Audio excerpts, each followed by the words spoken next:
E a palavra diz assim em 1 Coríntios 3,16.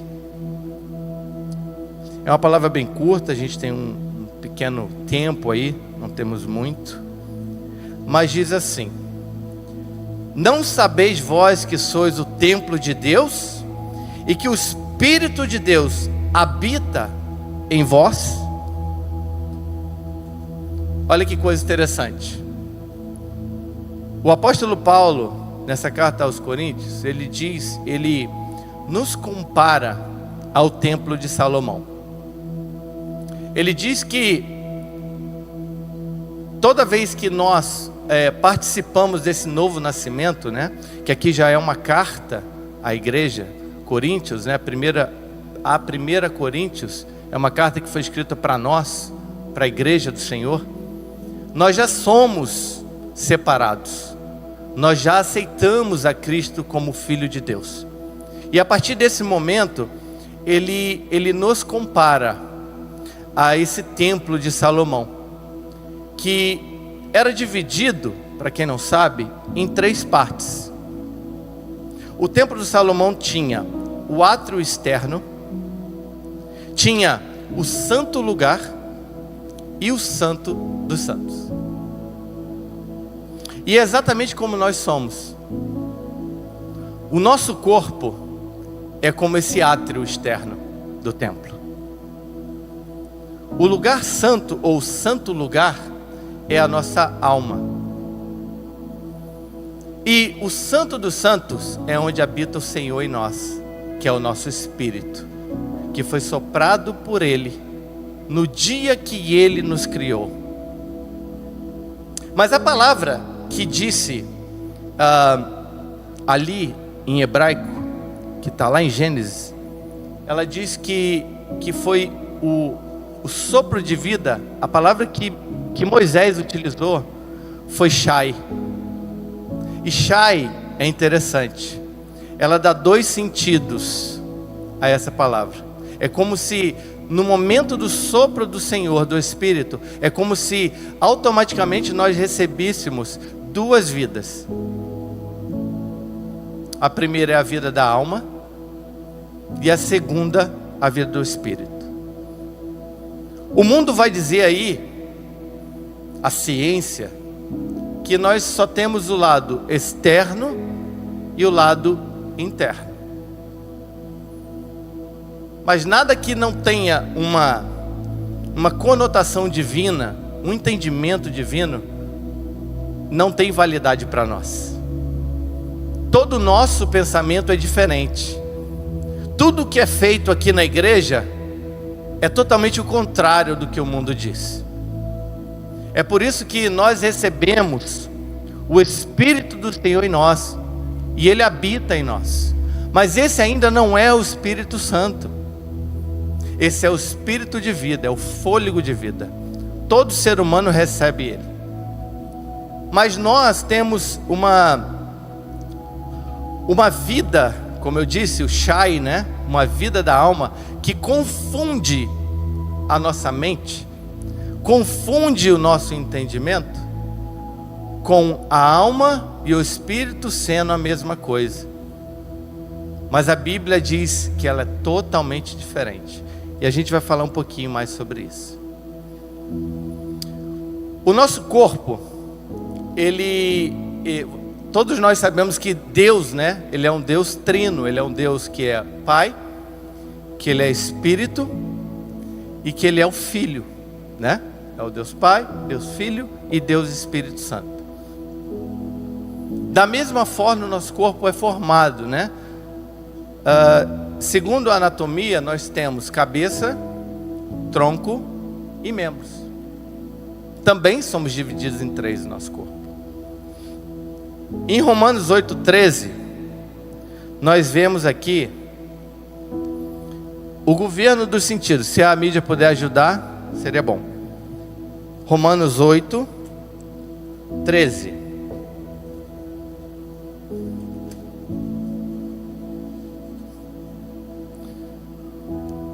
Porque se viverdes segundo a carne, caminhais para a morte. Mas se pelo Espírito mortificais os feitos do corpo, certamente vivereis. Olha que coisa interessante. Paulo vai dizer que o nosso corpo leva-nos à morte, que os nossos membros podem levar-nos à morte. Tudo vai depender de como você utiliza o seu corpo. Se você utiliza o seu corpo para Deus, ou se você utiliza o seu corpo para Satanás. E aí você me pergunta, como eu consigo controlar esse corpo? Como é possível eu utilizar os meus membros para Deus? Como eu posso usar as minhas pernas para Deus? Os meus braços para Deus? Como o Senhor acabou de falar aqui, o pastor acabou de falar. O pastor acabou de dizer que vocês estão disponíveis para fazer essa boa obra. Porque é preciso, nós precisamos de pessoas. Precisamos dos seus membros, precisamos das suas pernas, precisamos da sua cabeça, precisamos dos seus braços. Porque um membro fora de um corpo, sabe o que ele gera? Medo. Imagina você se eu falo que tem uma cabeça ali fora, o que você vai sentir? Mas infelizmente eu vivi uma boa parte da minha vida dessa forma, colocando medo nas pessoas, porque eu era um membro fora de um corpo. Mas hoje eu achei a minha verdade, e a minha verdade é Cristo Jesus. Bom, aí temos a questão do lugar santo, né? Como ele disse que nós seríamos como o templo de Salomão, e ali está o lugar santo, que é a nossa alma. E quando nós entendemos que esse sopro de vida, ele gera essa segunda vida, paralela ao Espírito, nós temos que compreender que ela tem 3 características, mas dentro de um princípio chamado de autoconsciência. E essa autoconsciência, ela se divide em 3. E é importante isso, tá? Nós entendermos que quando eu entendo o que a alma é, eu consigo identificar o que o Espírito é. Não estou falando do Espírito Santo, eu estou falando do Espírito de Deus que foi soprado dentro de nós. Zacarias vai dizer que Zacarias 12 vai dizer que Deus gerou o espírito do homem dele. Então nós temos participação com Deus, sim. E é através dessa participação do Espírito que nós nos conectamos com Deus, não pela alma. A alma não tem participação, a sua mente não tem participação com Deus. Então a autoconsciência, ela se divide em 3 princípios. O primeiro é o sentido da vontade. A sua alma tem vontades. O segundo é o intelecto. Todo mundo é provido de inteligência. Todo mundo tem condição de fazer e compreender as coisas.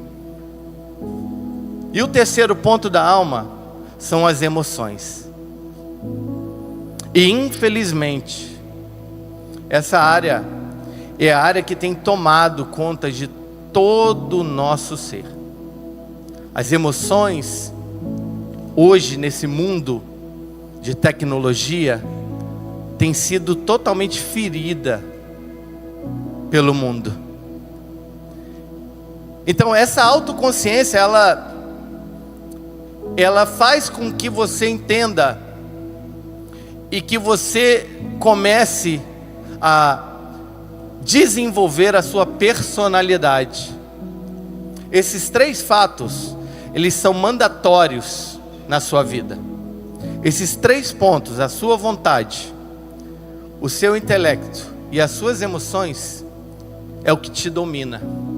Essas pessoas que vieram aqui à frente, Elas tomaram o quê? Uma decisão. Elas sentiram uma necessidade, uma vontade de vir aqui e se tornar membros. E a partir daí, elas começam a ser direcionadas pelo Espírito Santo. Então tudo depende da vontade do homem, do posicionamento que ele tem. E daí todo o conhecimento que ele começa a obter através de quê? De pregações, através de estudo da palavra, através da escola bíblica, através de um debate entre irmãos. Isso a gente vai falar um pouquinho mais para frente. Eu costumo chamar o nosso corpo de governo inferior, tá?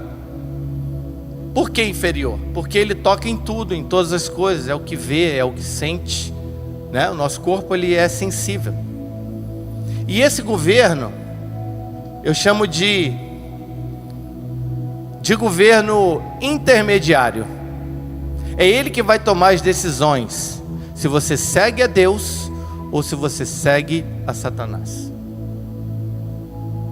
Cristo vai dizer mais, Cristo vai dizer assim, que se uma parte do seu corpo, ou seja, se sua mão te faz pecar, arranque-a. Se os seus olhos te fazem pecar, saque-o fora.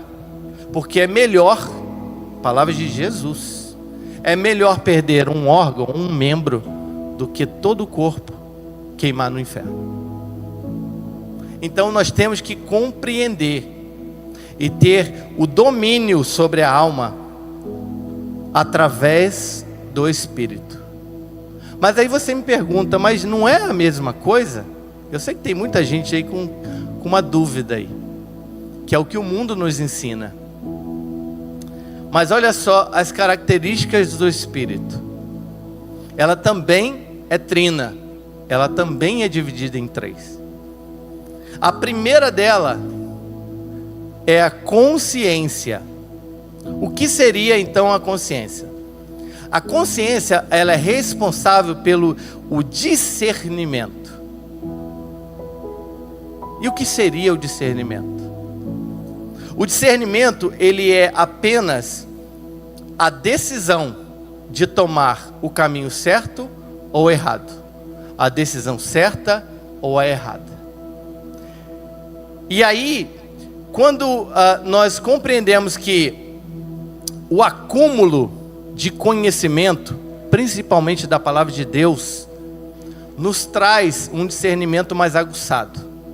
Então, quando eu tenho a Bíblia como via de regra na minha vida, eu compreendo através da lei que foi entregue de Moisés o que é certo e o que é errado. Então, essa consciência me toma e o discernimento sai instantâneo. O discernimento, ele não é uma coisa que você vai parar e pensar.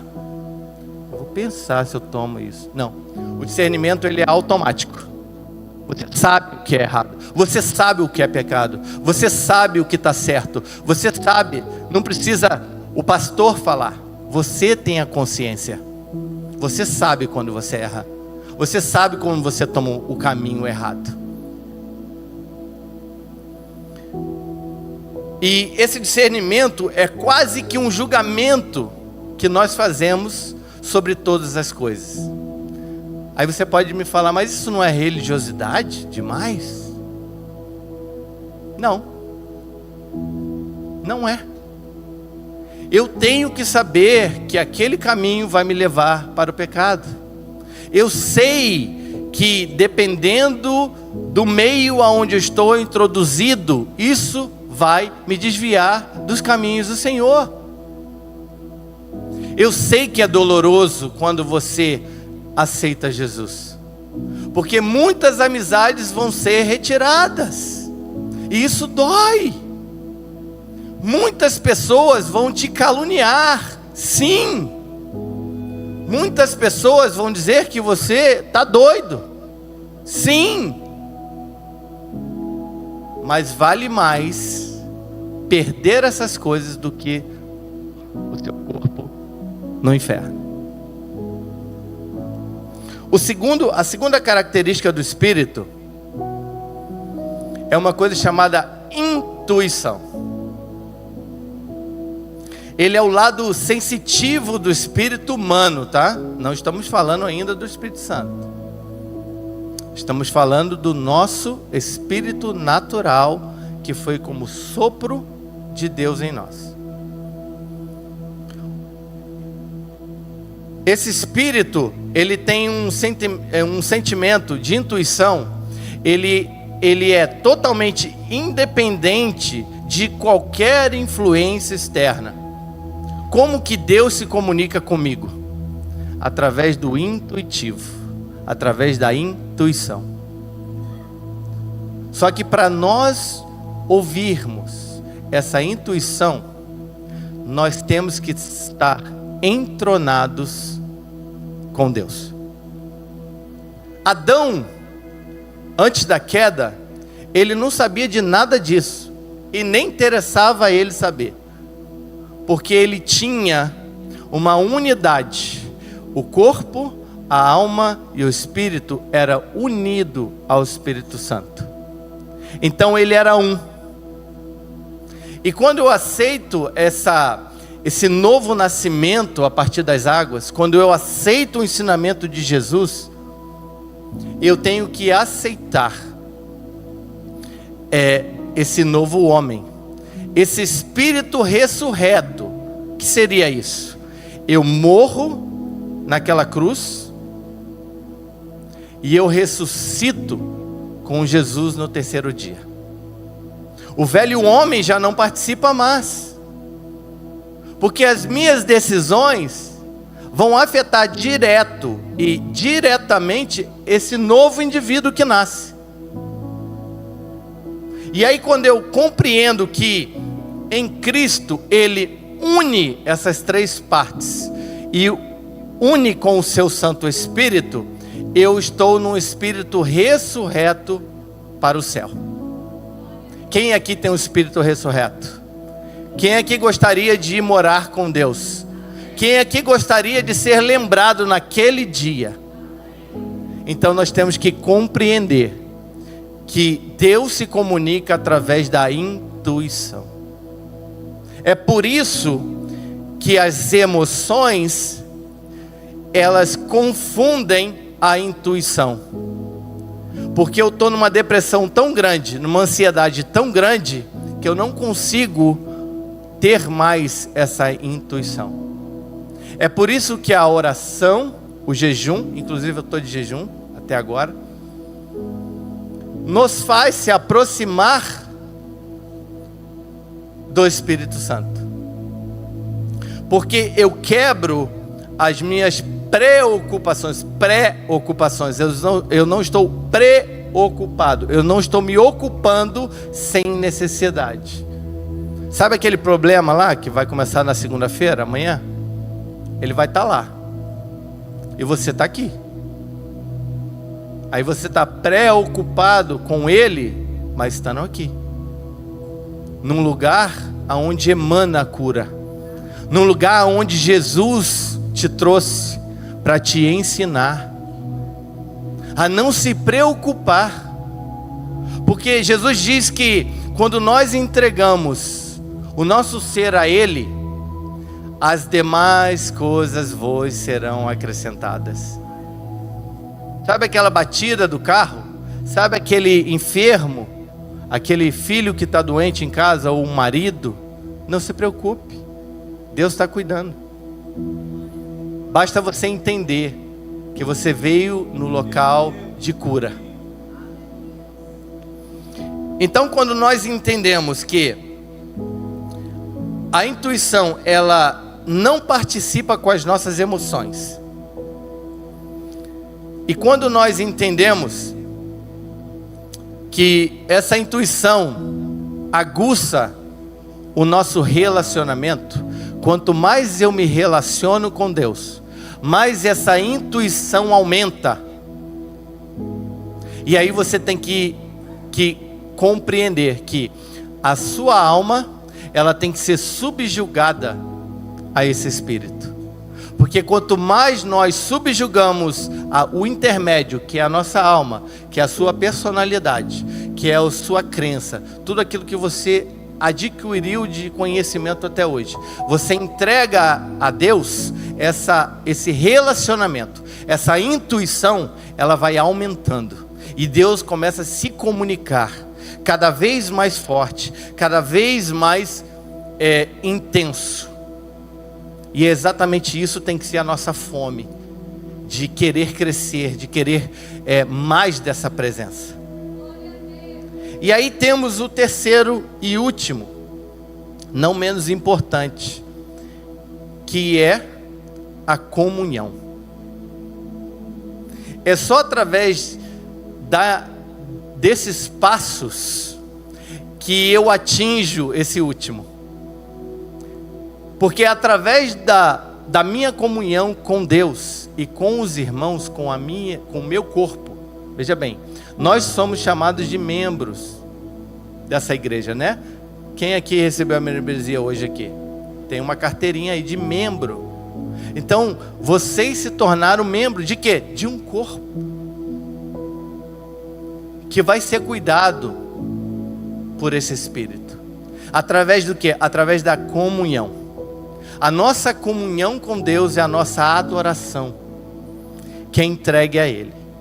Essa adoração, ela é independente de nossas faculdades da alma. Essa comunhão, ela não participa das nossas intenções, não participa do nosso pensamento. Ela vem totalmente do nosso interior, como uma coisa totalmente racional. É por isso que é muito comum, quando o louvor começa, você começa a chorar como um bebê. E você não chora. Principalmente os homens, né? Homem não chora, não é isso, pastor? Homem chora? Ele urra, né? É basicamente isso. Aí você não sabe explicar de onde vem. É que você está começando a entender e a ter essa intuição. Quando nós entendemos que nós somos feitos de quê então? De corpo, alma e espírito. Mas olha que coisa interessante. Vai lá, mídia. 1 Tessalonicenses 5:23. 1 Tessalonicenses 5:23. Vai dizer assim, olha que bacana.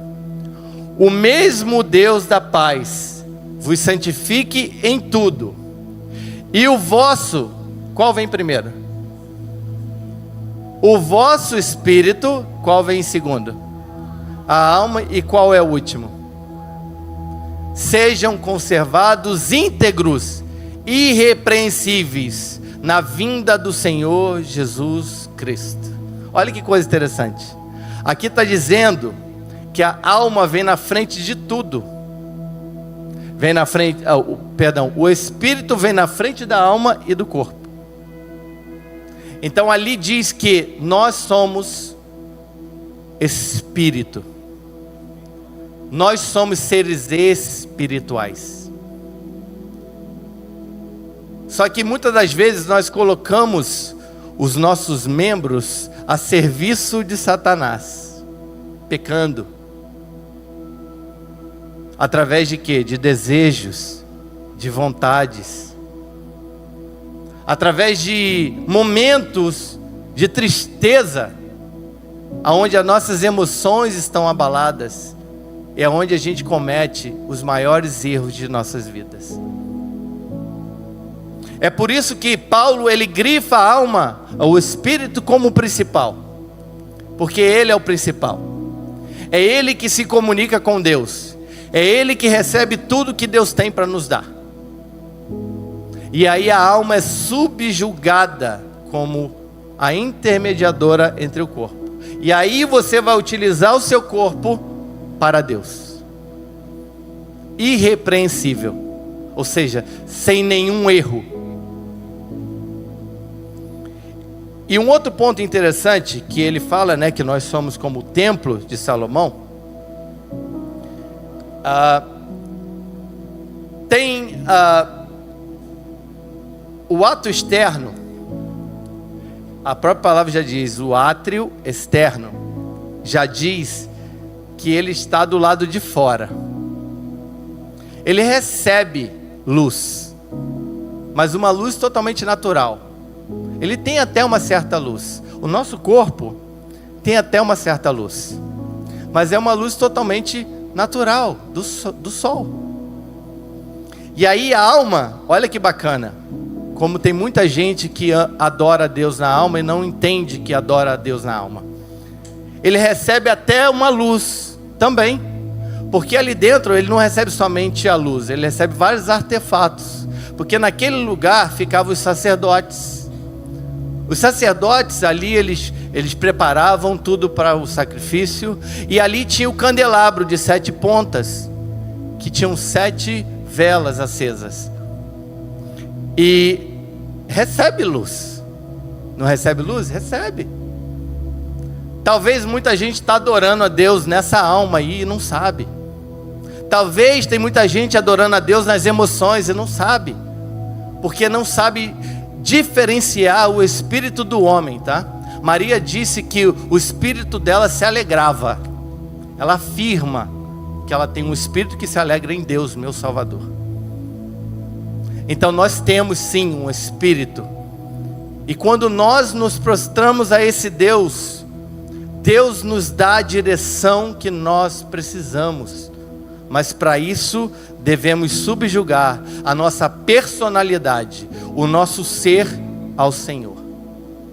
Tem muita gente que diz, eu nasci assim e eu vou morrer assim. Não é, ou é só eu que penso, ouvi isso? Mas não é bem por aí. Deus, ele modifica tudo o que ele quiser modificar. Quem sou eu para limitar o Senhor? Quem sou eu para determinar o que ele pode e o que ele não pode? Ele pode todas as coisas, porque ele criou todas as coisas, e sem ele nada foi feito do que aqui está. O Verbo se fez como nós, ele veio e habitou em nós, para nos modificar, mostrar que sim, é possível que nós tenhamos uma nova verdade, uma nova vida, uma vida totalmente pautada na palavra do Senhor. Amém? Mas, dentro do Santo dos Santos, a Bíblia vai dizer que tinha luz, e muita luz. Uma luz tão poderosa, que não tinha nenhum artifício natural ou artificial para fazer com que essa luz existisse. Aquela luz era o próprio Deus, que habitava dentro daquele véu. De tão forte que o sumo sacerdote só entrava uma vez no ano. E se tivesse em pecado, o que acontecia? Era fulminado. Por quê? Porque ele não entregou o seu corpo incorruptível para Deus. Ele não entregou a sua alma devidamente para Deus. Ele não subjugou a sua personalidade a Deus. Por isso que em Gálatas,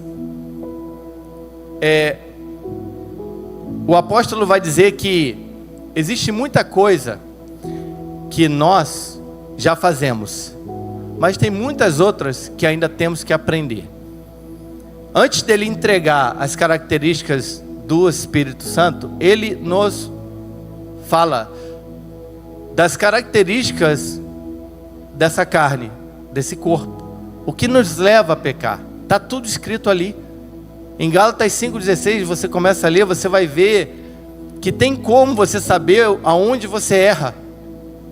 Existe um bordão de crente, que misericórdia, a gente tem que trabalhar isso melhor, que fala que crente não bebe, mas come.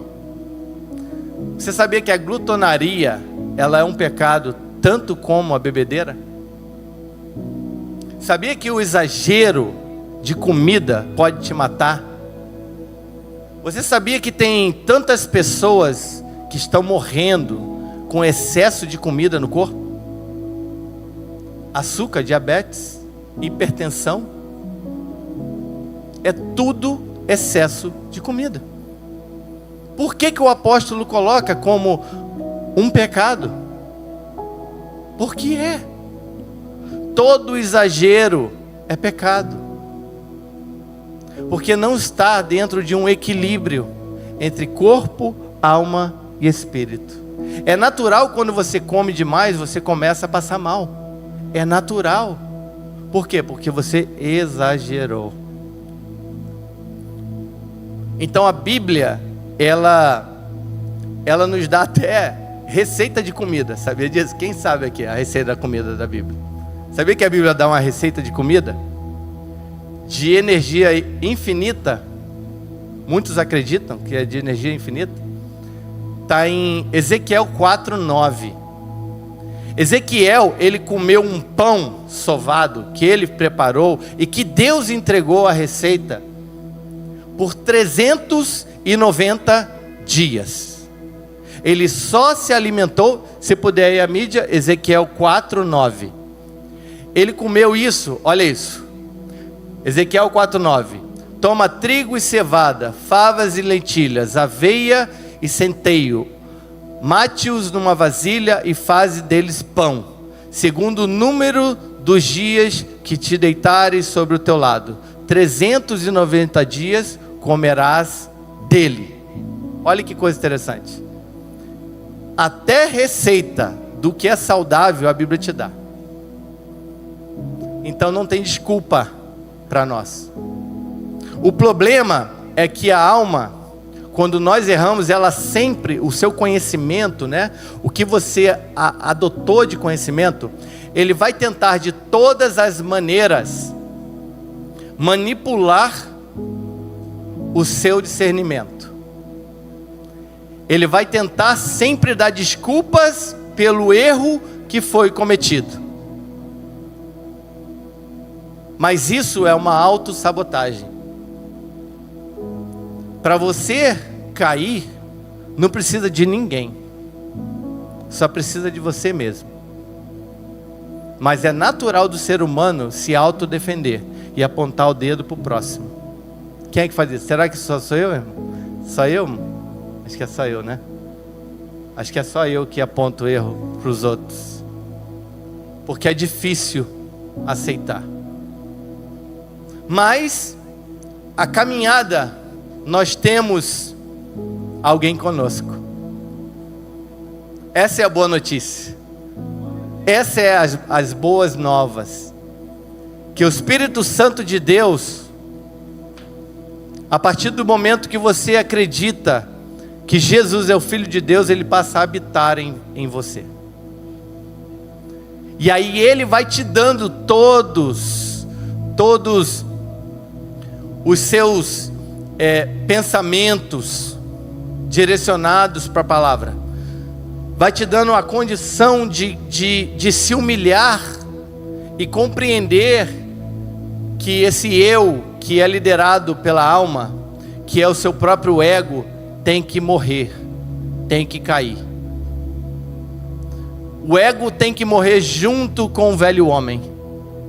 Porque se esse ego não morre com o velho homem, dificilmente você alcançará a unidade entre corpo, alma e espírito, que tanto o Espírito Santo deseja. Esse Espírito ressurreto, que foi ressuscitado com Cristo, para ir morar na glória. Amém.